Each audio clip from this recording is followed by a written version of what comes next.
na grade 4 ako, na-awardan po ako as most punctual. Okay, so good day sa inyo lahat, no, sa mga makakapanood ng video na to. Right now, ikwento ko sa inyo kung ano yung mga naging karanasan ko before and after. So, let us start before. Before, way back nung elementary days ko, siyempre sisimulan natin doon sa pinakabatang ako. So way back that elementary days, naalala ko pa, no, yung panahon na hindi ko makakalimutan. Yun po yung panahon na maglalakad po ako mula sa bahay ng auntie ko papuntang school. Sobrang layo po.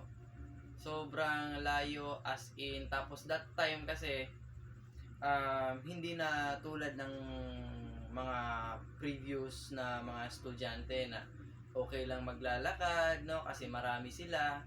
So yun, nung time ko kasi naglalakad ako pero ako lang mag-isa, no, kasi nagstay po ako sa city.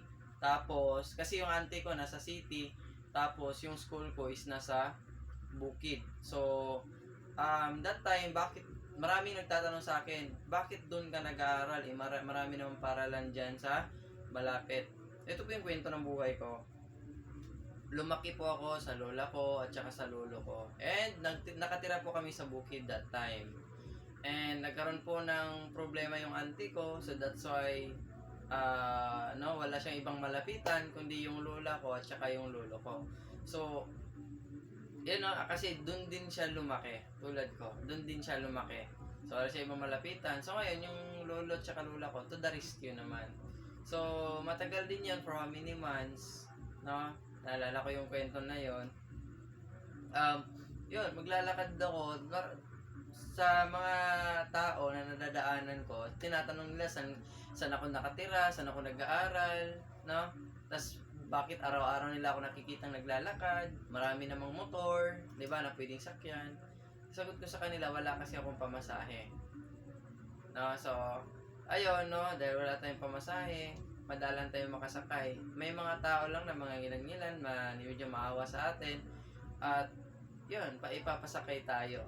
No? Mas madali tayong makarating sa bahay natin, sa papawian natin. Yun po, grabe yung time na yun.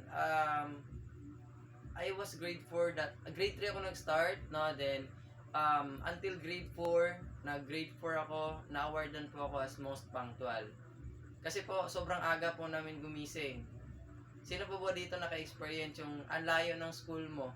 So ang gagawin mo, gigising ka ng maaga para di ka malate. Yan po yung na-experience ko before. 4 AM pa lang po, ginigising na ako ng lola ko. So, ang ginagawa ng lola ko, kaya ginigising ako. After noon, syempre, maliligo, kung kakain. Tapos after noon, no, mga 4:30, maglalakad na ako papuntang school. Pagdating ko po doon, no, ako pa lang po mag-isa na estudyante po na nakarating sa school. Almost 1 hour din po yung lalakarin ko, yung mula sa tinitira ng auntie ko papuntang school namin. So, that was my life back then, no, na hindi ko makakalimutan. Then, yun po, dun sa buhay na yon, I graduated grade 6. And sobrang pasalamat ko talaga sa mga teachers ko that time, no? Kasi pinapauwi nila ako ng maaga kasi naiintindihan nila ako na gaano kalayo yung nilalakad ko pa uwi, no? And then, meron din akong teacher na yun, pinapasakay nila ako pag pumupunta sila ng city, ganyan. So, nakakalibre naman ako. And at the same time, no, minsan, binabayaran din ng lola ko pag may pera. Yun, no? At saka, meron din akong teacher talaga na hindi ko makakalimutan when I was grade 6. Siya yung tumulong sa akin. Ang dami niyang, as in, hindi ko siya makakalimutan talaga. No, hindi ko alam paano siya papasalamatan. Yun po, miski chinilas po, no?